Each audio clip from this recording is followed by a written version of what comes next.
Turn with me over to the book of Ruth. The book of Ruth. And this afternoon we're going to look into chapter 2.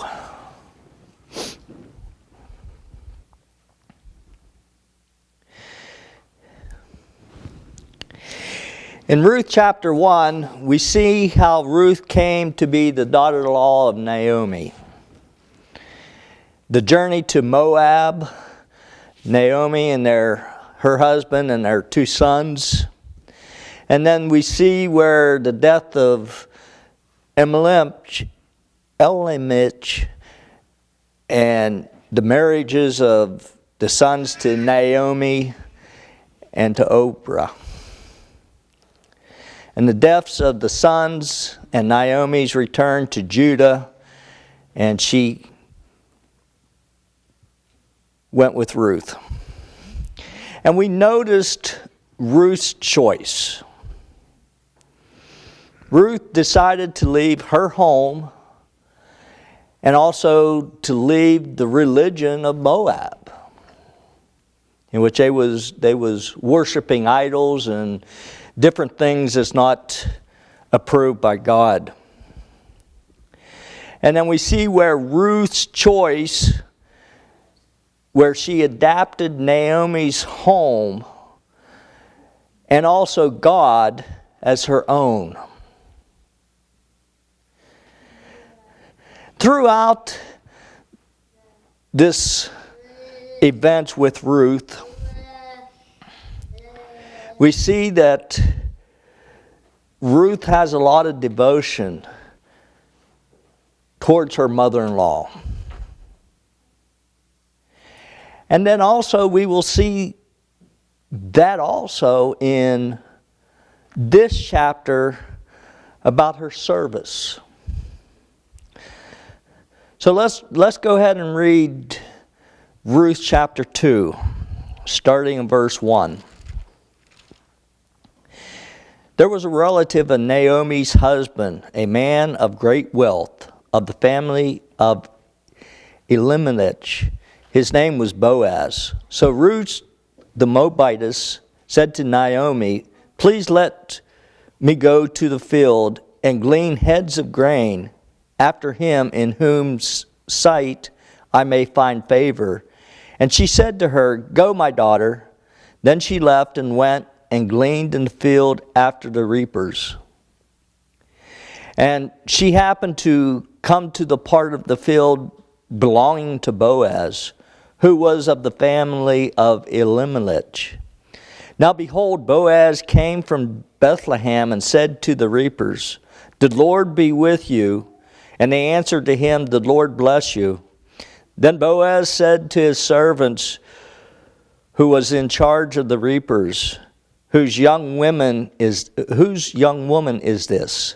So the servant who was in charge of the reapers answered and said, "It is the young Moabite woman who came back with Naomi from the country of Moab." And she said, "Please let me glean and gather after the reapers among the sheaves." So she came and has continued from morning until now, though she rested a little in the house.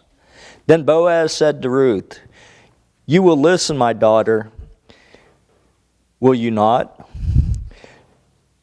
Do not go to glean in another field, nor go from here, but stay close by my young women. Let your eyes be on the field which they reap, and go after them. I have not commanded the young man not to touch you. And when you are thirsty, go to the vessel and drink from what the young men have drawn." So she fell on her face, bowed down to the ground, and said to him, "Why have I found favor in your eyes, that you should take notice of me, since I am a foreigner?" And Boaz answered and said to her, "It has been fully reported to me, all that you have done for your mother-in-law since the death of your husband, and how you have left your father and mother and the land of your birth, and have come to a people whom you did not know before. The Lord repay your work and a full reward will be given to you by the Lord God of Israel, under whose wings you have come for refuge." Then she said, "Let me find favor in your sight, my Lord, for you have comforted me and have spoken kindly to your maidservant, though I am not like one of your maidservants." Now Boaz said to her at mealtime, "Come here and eat of the bread, and dip your piece of bread in the vinegar." So she sat beside the reapers, and he passed parched grain to her, and she ate and was satisfied, and kept some back. And when she arose up to glean, Boaz commanded this young man, saying, "Let her glean even among the sheaves, and do not reproach her. Also let grain from the bundles fall purposely for her. Leave it that she may glean, and do not rebuke her. For she gleaned in the field unto evening, and beat out what she had gleaned, and it was about an ephah of barley. Then she took it up and went into the city, and her mother-in-law saw what she had gleaned. So she brought out and gave to her what she had kept back after she had been satisfied. And her mother-in-law said to her, "Where have you gleaned today? And where did you work? Blessed be the one who took notice of you." So she told her mother-in-law with whom she had worked, and said, "The man's name with whom I work today is Boaz." Then Naomi said to her daughter-in-law, "Blessed be he of the Lord, who has not forsaken his kindness to the living and the dead." And Naomi said to her, "This man is a relation of ours, one of our close relatives." Ruth the Moabitess said, "He also said to me, 'You shall stay close by my young men until they have finished all my harvest.'" And Naomi said to Ruth, her daughter-in-law, "It is good, my daughter, that you go out with his young women, and that people do not meet you in any other field." So she stayed close by the woman of Boaz to glean until the end of the barley harvest and wheat harvest, and she dwelt with her mother-in-law. So we see here Ruth, once they got back to Israel, Ruth goes out to glean in the fields.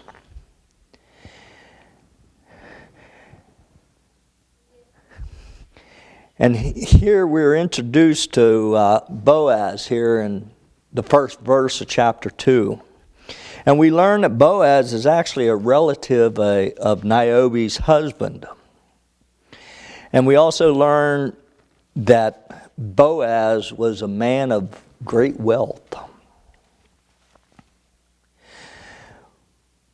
In the second verse, we see where Ruth gains the permission from Naomi to let her glean. And she was hoping to find favor, in which, meaning kindness, from a landowner. Under the old law, the landowners was supposed to leave the corners of the field for the poor and the unfortunate to glean from.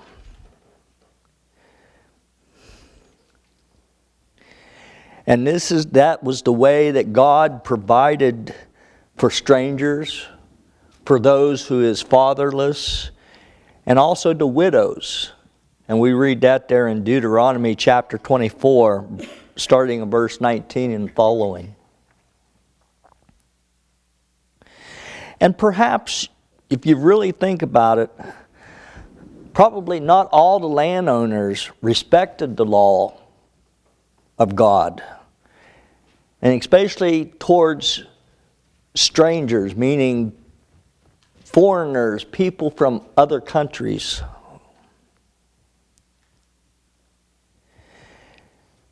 And definitely we know that Ruth was a foreigner, because we're reminded 8 different times in the entire book of Ruth that she was a Moabitess. Verse 3, we see where Ruth comes upon the field that belongs to Boaz. And she was gleaning. She was picking the barley and the wheat after the reapers, as the law of the Jews required. But notice how it says in verse 2.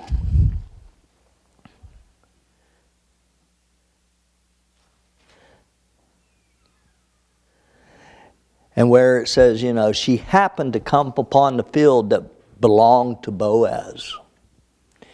And when you think about that word, the word suggests that it was actually by chance. In which when you read that could be one of your first thoughts, that, she came across the field of Boaz by chance. But in studying the entire book of Ruth, and the overall context of the book, it truly reveals that she didn't find the field of Boaz by chance, but it was by providence. And then we see where Boaz inquires about the woman who is in the field. And there in verse 4, we see where the respect between Boaz and his workers. And especially how he greeted his workers. And he entreats his employees with the Lord's presence upon them. And then in turn, the reapers or the workers gave Boaz Lord's blessings. So starting in verse 5 through verse 7, we see where Boaz asked one of his foremen or one of the leaders of the workforce about the strange woman that he sees in the field. And we see where the worker relates about her background and that she is a relation to Naomi. She is Naomi's daughter-in-law. And he also informs Boaz that her request to glean and that she was diligent in her labors to glean. Now with Boaz aware of Ruth's identity, where she's come from, we learn about Boaz's kindness towards Ruth.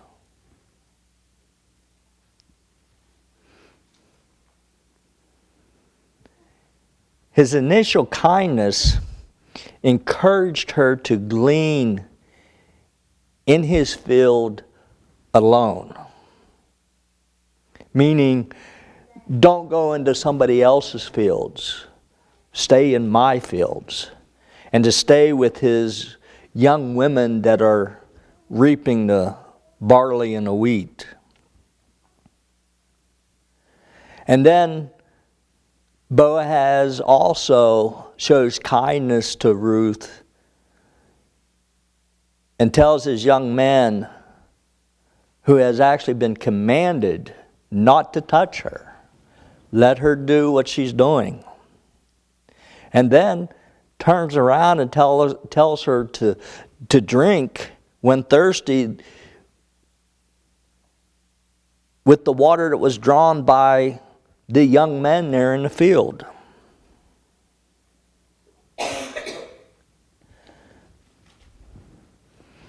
Then starting in verse 10 through verse 12, we see where Ruth inquires why Boaz is being so kind to her, since she is a foreigner.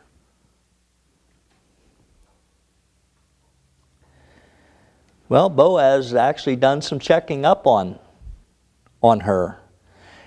And Boaz has actually learned about her devotions to Naomi, how dedicated Ruth was to her mother-in-law.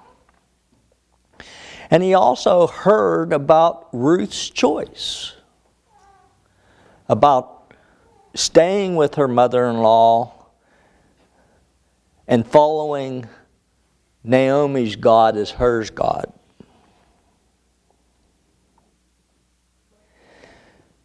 And we see where Boaz prays to the Lord and bless her in return for seeking his refuge.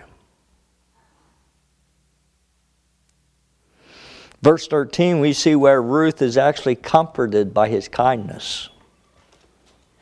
Because she tells him that she hopes to continue to find favor in his sight.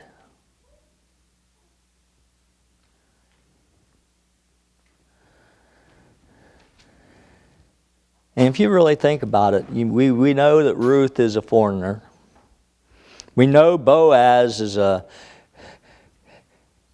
Hebrew. And with Ruth being a foreigner, his kindness was so great to even one who is not one of his own workers or maidservants.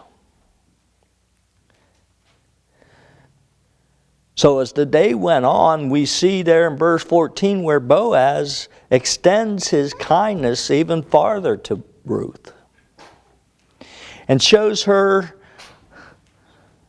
at the noon meal, and he invites her to come and eat with the rest of the workers.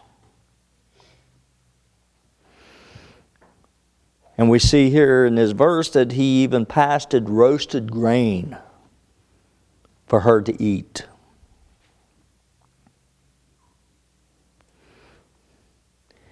The kindness was also shown by all the instructions that Boaz gave to the young men.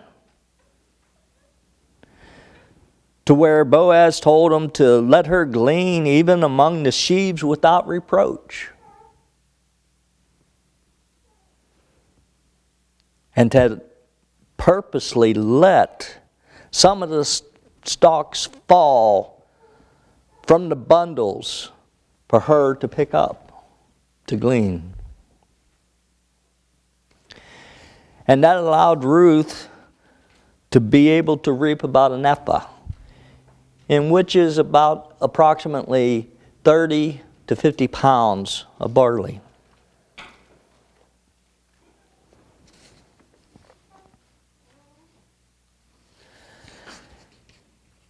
And really, if you really think about it, with the workers leaving some of it actually in the field after it was cut for her to pick up, you know, that was a pretty good amount for someone to glean just from the scraps of the corners of the fields.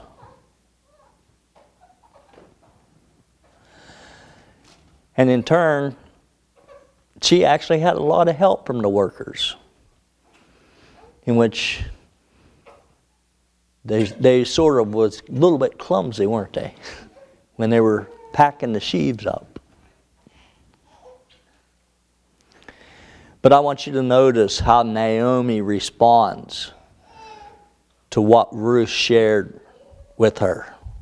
Ruth went back at the end of the day and shared the things that she gleaned with Naomi.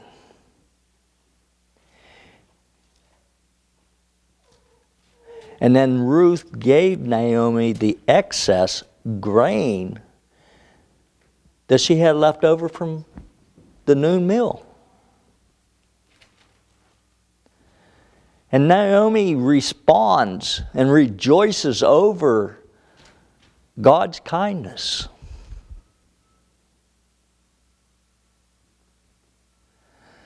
And then we see where Naomi asked Ruth the question. And he asked Ruth, you know, where she's gleaning and all. And Ruth goes on and tells her about Boaz. Verse 20 of Ruth chapter 2, we see where Naomi blesses the Lord.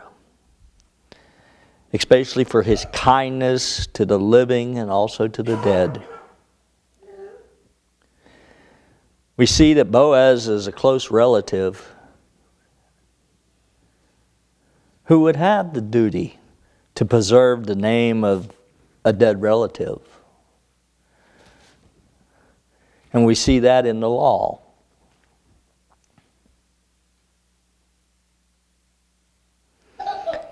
And then in verse 21, we see where Naomi counsels Ruth to continue doing what you're doing. And Ruth goes and tells Boaz.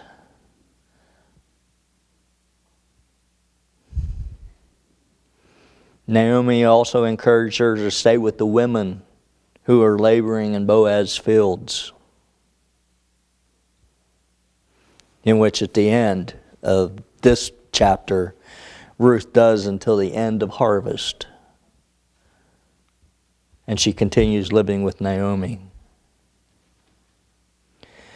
In this chapter, we see where there's two noteworthy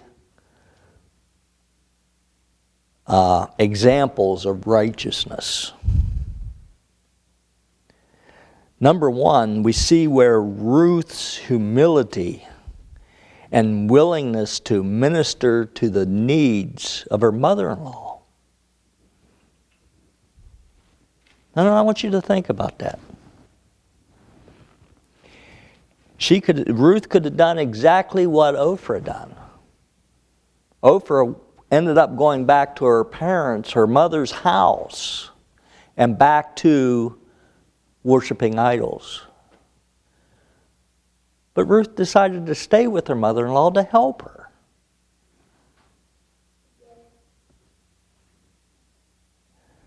And she was willing to help Naomi.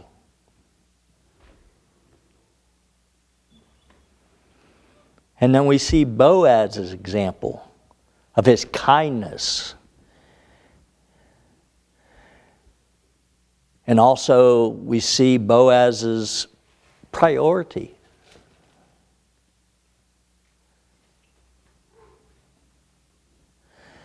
And then we also see Naomi's faith that she had in God.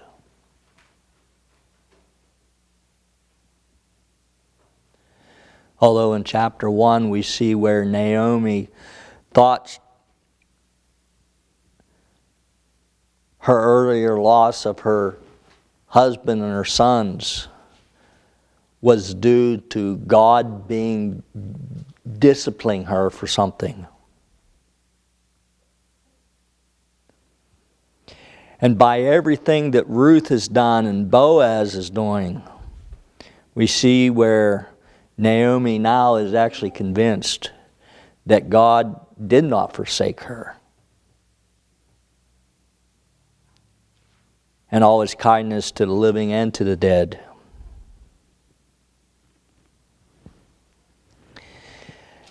And in here in chapter 2 we see another truth actually displayed, that God gives grace to the humble.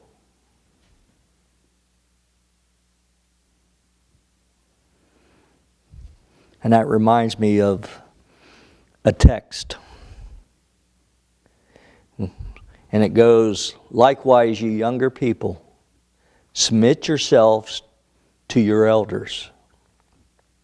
Yes, all of you, be submissive to one another and be clothed with humility.